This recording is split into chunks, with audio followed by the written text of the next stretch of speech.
Bonsoir à tous, bienvenue dans Club Europe en ce week-end de carnaval, grand week-end de carnaval. C'était pas vraiment carnaval sur les terrains, nous avons quand même 97 buts à vous montrer ce soir. Il manque des matchs, nous allons tout vous raconter, mais tout de suite, sommaire.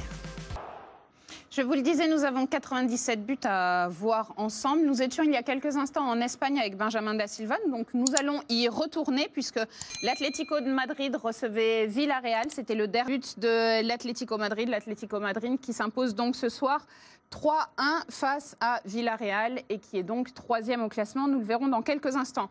Nous allons parler du Barça, le Barça qui court un petit peu après les résultats et qui court après la sérénité en tout cas. Nous saluerons évidemment l'arrivée de l'ancien Toulousain, Martin Braithwaite, qui a rejoint le Barça grâce à un joker médical. Hier après-midi, le Barça recevait Eibar et c'est Benjamin Lamy qui vous raconte cette rencontre. Le Real, sur la pelouse de Levante, du coup, devait absolument gagner pour récupérer sa place de leader. C'était hier soir. Et ils ont perdu la tête du championnat, mais ils ont surtout perdu Eden Hazard. Eden Hazard, le match face à City en Ligue des Champions, qui manquera également le Classico. Rodrigo, qui aurait pu prendre sa place pendant le Classico, a été exclu aujourd'hui avec la Castilla.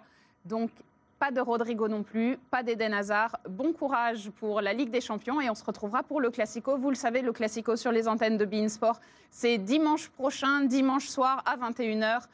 Prise d'antenne dès 20h avec Alexandre Ruiz et toutes ses équipes au bord de la pelouse du Bernabéu. Je vous le disais, le Real Madrid a perdu la tête de la Liga. C'est donc le Barça qui est désormais leader devant donc le Real, l'autre madrilène, l'Atlético. Le Séville FC est quatrième et Getafe termine pour l'instant à la 5e place.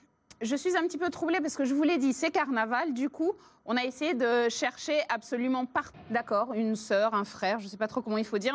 En tout cas, on verra d'autres images comme ça dans la deuxième partie de l'émission. On verra aussi tous les autres buts espagnols, ne vous en faites pas.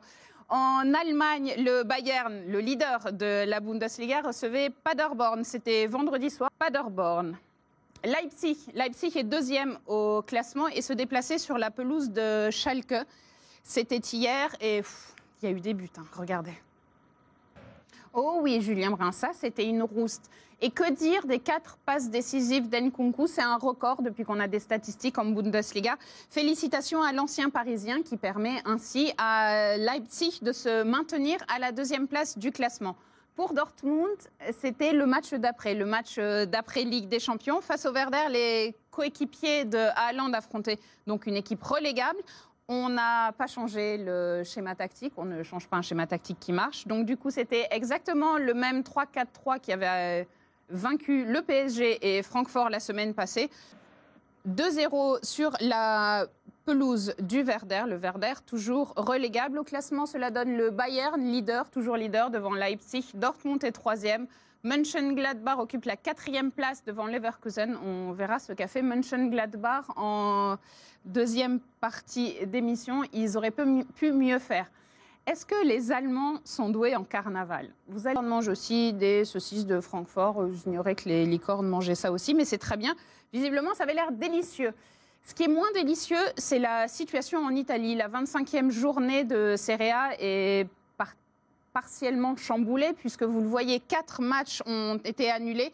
Cette journée est perturbée par le coronavirus dont la propagation dans le nord de l'Italie a inquiété les autorités. On a donc annulé toutes les rencontres sportives dans le nord de l'Italie aujourd'hui et notamment ces 4 matchs de Serie A. Mais on avait quand même joué, c'était hier, la Juve, le leader pour l'instant de la Serie A, préparait son match de Ligue des Champions contre Lyon. Ce sera mercredi au Groupama Stadium. Une préparation, comment dire, en douceur pour les coéquipiers de Cristiano Ronaldo, Martial Peuvion. 11e match consécutif, vous l'avez vu, où Cristiano Ronaldo inscrit un but, le record du Portugais, qu'on retrouvera peut-être pour un nouveau record dimanche prochain. Nous resterons évidemment attentifs à l'évolution de la situation dans le nord de l'Italie. Pour l'instant, la Ligue italienne confirme la tenue du match Juve-Inter. Ce sera dimanche soir sur nos antennes. Alors je vous conseille d'avoir plusieurs écrans devant vous entre le Classico et Juve-Inter. Vous aurez de très belles choses sur les antennes de beIN Sport. Vous avez vu un très beau match, c'était à l'heure du déjeuner. Or peut-être avec un bon déjeuner dominical, vous avez pu voir le dauphin de la Juve, la Lazio, qui se déplaçait à Gênes pour la Lazio. Score final. La Lazio qui compte aujourd'hui autant de points qu'elle en comptait la saison dernière après 38 journées, mais qui est toutefois seulement deuxième derrière la Juve. Et vous le voyez, l'Inter est troisième. L'Inter qui n'a pas joué ce soir, je vous le rappelle, pas plus que l'Atalanta. Et la Roma, elle a joué, vous le verrez en deuxième partie d'émission. Un gros choc nous attendait. Ce n'était pas en Italie, c'était du côté de la Turquie, la Super League turque, où Fenerbahçe et Galatasaray s'affrontaient. C'était un petit peu tendu, surtout à la fin, regardez. Florent Dulin, qui était aux commentaires, a perdu la voix, vous avez pu le constater. Et Omar Altunda, qui est supporter, plus que supporter de Fenerbahçe, a lui perdu son sourire. Pendant qu'il retrouve son sourire, nous allons marquer une petite pause. Nous revenons dans quelques instants pour Club Europe. Nous sommes de retour dans Club Europe. Voici les images marquantes de la première partie de l'émission. Nous étions en Espagne avec le Real. Eh bien, nous allons rester en Espagne puisque Retafe, qui est troisième du championnat, en tout cas qui était troisième avant cette journée de Liga, recevait le Séville FC. C'était aujourd'hui avec l'équipe sévillane. Félicitations à Jules Koundé. Séville n'avait pas gagné depuis un mois. C'est donc une remontée au classement pour les Sévillans. Il vous reste encore beaucoup de choses à voir en Espagne. Pas que des déguisements, je vous l'ai promis, des buts aussi. Et c'est Benjamin Lamy qui vous montre tout ça. Voyons les résultats complets de cette 25e journée de Liga. Nous l'avons vu, le même retentissement.